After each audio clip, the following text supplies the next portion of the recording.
แล้วเข้าหัวเลยเป็นอะไรน้ำมันเบิดมาเลยเบรกจิกรถน้ำมันเบิดบ่น่ะสบายดีจอยเลยปาโถยังมาตื่นมาเดี๋ยวนี้โอ้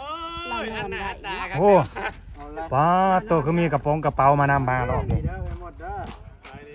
ครัวมาเลยบอกแบบนี้ คือมีกระโปรงกระเป๋ามานำมารอบนี่ มีกระเป๋ากระเป๋า ขับรถเข้าหัวกัน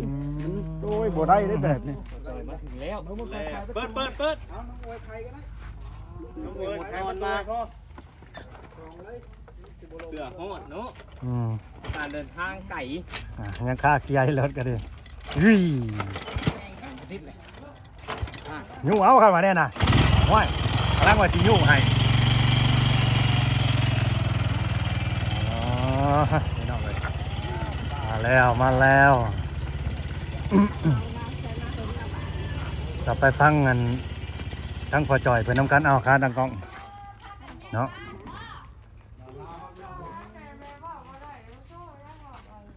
แม่ว่าบ่ได้เอาสันส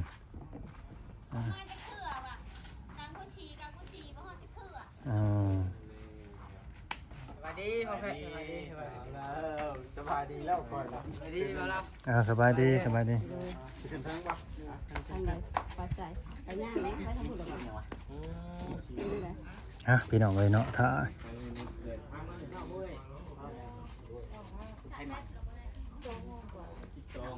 คือเราบ่สบายเนี่ย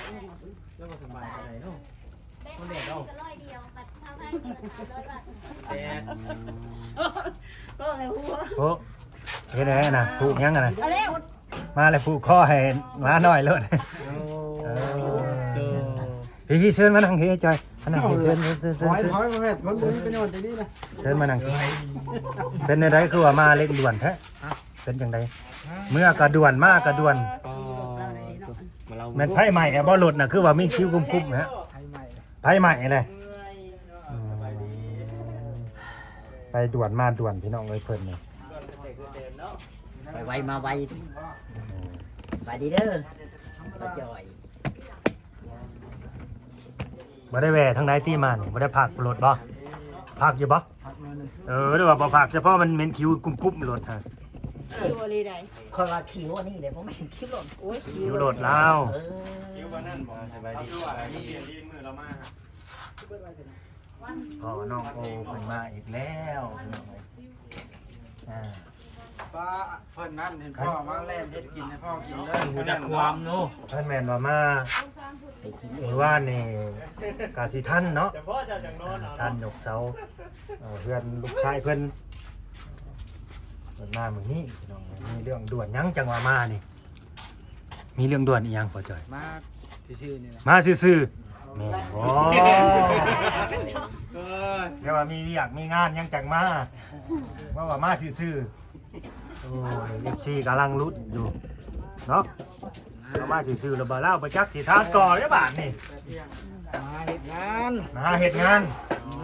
งานของเราเนี่ยเราสิหางาน แล้วเบิดแล้ว งานยังมานี่พ่อจอย แล้วแหละ คือว่าเราจัดงานให้อยู่เก็บข้างในบ่ มีงานก็เฮ็ดบ่มีงานยังก็เฮ็ดบ่ แล้วแล้วสวนเก็บแล้วแล้ว เก็บได้แล้วบ่ มีงานยังก็เฮ็ด เก็บ สาราจัดบาดีเยอะ แต่ว่าเรียกเท่านั้นแล้วเบิดแล้วบ่ เก็บแล้วยังเคยจูดยังไงหนึ่ง เอาน้ำซ้ำปลาก็หวานเอาเบิดเนาะ งานเบิด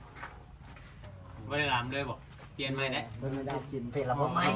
เปลี่ยนระบบใหม่เลย ได้ย้อนกันวะ เลี้ยวไปเลยหวานเลี้ยวไปเลยบานนี่พี่น้องเลย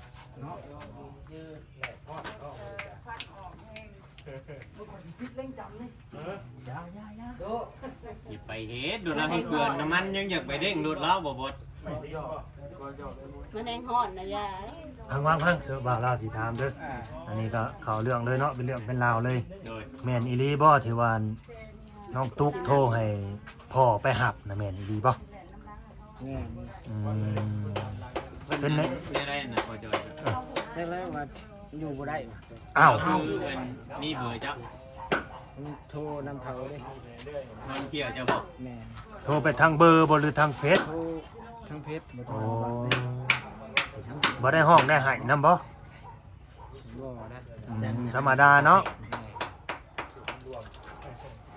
นี่แต่บอกว่าอยู่บ่ได้อย่างเดียวบ่ พ่อก็บ่ได้ถามต่อบ่ว่าเป็นหยังลูกจังอยู่บ่ได้ ไม่ได้ทำเลยนะ อยู่มาแต่เฮิงคืออยู่ได้เป็นหยังคือสิอยู่บ่ได้มื้อหนึ่งมื้อเดียวบ่ได้ถามต่อบ่สงสัยน่าสิมีเรื่องบ่สบายใจน้องอะไรเนาะแต่เก่าก็ยังอยู่ได้เนาะมามื้อหนึ่งมื้อเดียวเพราะว่าโทรหาพ่อให้พ่อมาหับเด้อเพราะว่าหัวอกผู้เป็นพ่อมันก็ต้องฮ้อนอกฮ้อนใจพี่น้องเอ้ยเนาะก็ต้องฟ้าวมาแล้วเราก็ดีฟ้าวมาสิไปหับลูกแล้วคิดว่ามื้อใดสิไปหับลูกสิไปหาลูกนี่ จังหวะ จังหว่า ไปต้นใดต้นแรง อ๋อ ตัวนี้เลยบ่ ต้นแรงป่ะ ก็แม่นก็คันว่าไปนี่ก็ไปมื้อนี้แหละเนาะเฮาก็อยากฮู้หั่นแหละคือเจ้าก็อยากฮู้ว่ามันเป็นหยังหั่นนะ แต่เก่าคืออยู่ได้ อ่ะ อยู่หลาย อยู่มานี่ก็เป็นปีเลยเนาะอันนี้ว่าอยู่พอแต่จากกันนะเนาะจากกันเรื่อยๆฮอดได้ปีเนาะ ปีปลาย ปีปลายเลยอืม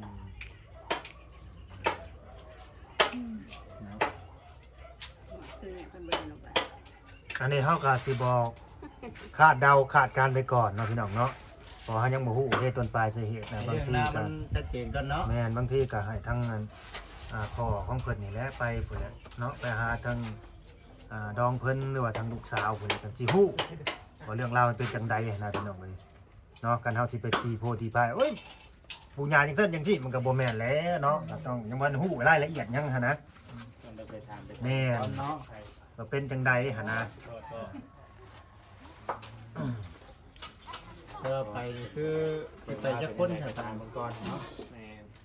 จังหวะจะไปจังหวะ ไปหา ไปกับรถเลย บ่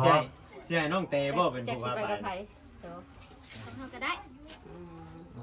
กล้าไปบ่ โอเค กะ พาไป บ่ก็ต้องแบบว่าหา ผู้ใหญ่คือไอ้แนะนำเด้อบ่แม่นว่านั่นนี่นะมันบ่ได้แม่น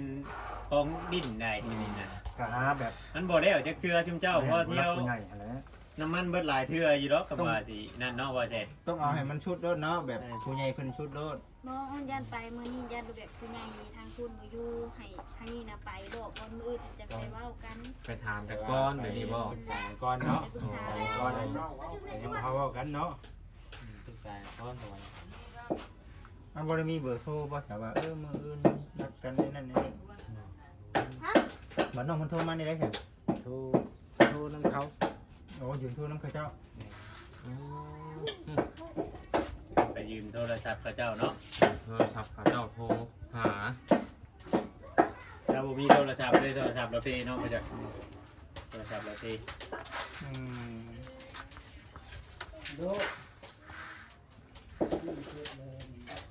ยิงเลยเขาจะดังประหยัดความเจ็บบ่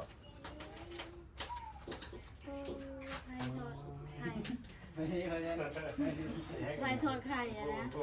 กินเปล่าเด้ ก็อย่ามันปิวขึ้น หนุ่มโอทอดไข่ชูพ่อจ้อยกินบ่ฮะ ขอละพัก อึ้งแล้วว่าพ่อจ้อยก็ละพัก อันทอดไข่ชูเจ้ากินได้มาหอดนี่ว้าได้เรื่องดีลูกชายเจ้านี่ อาจารย์ไม่ดีเนาะ นี่ มื้ออื่นนี่คือสิได้พาทางครอบครัวใหญ่ทางนี้ไปเลยแม่นบ่อ๋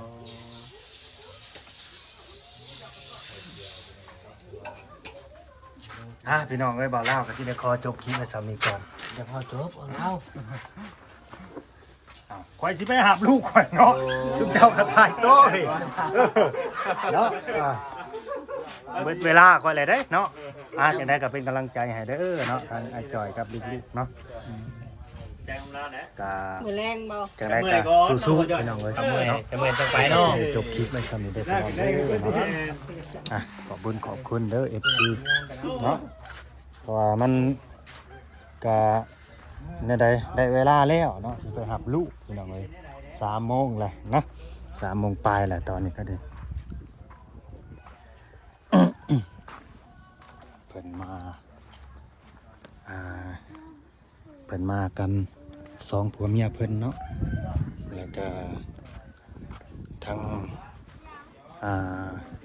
ไอ้จอยว่าสีมาหาอยากเห็นงานทำเลยว่าซั่นเนาะจังว่าเอากระเป๋ากระเป๋ามาเนาะ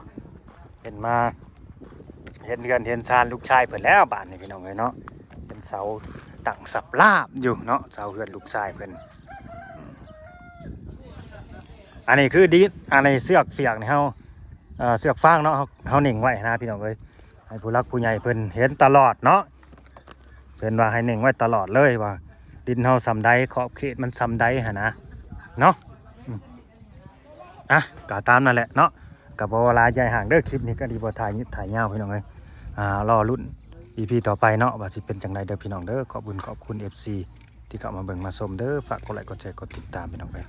เอาไว้พอกัน EP ต่อไปเด้อสำหรับคลิปนี้กันไปแล้วพี่น้องสบายดี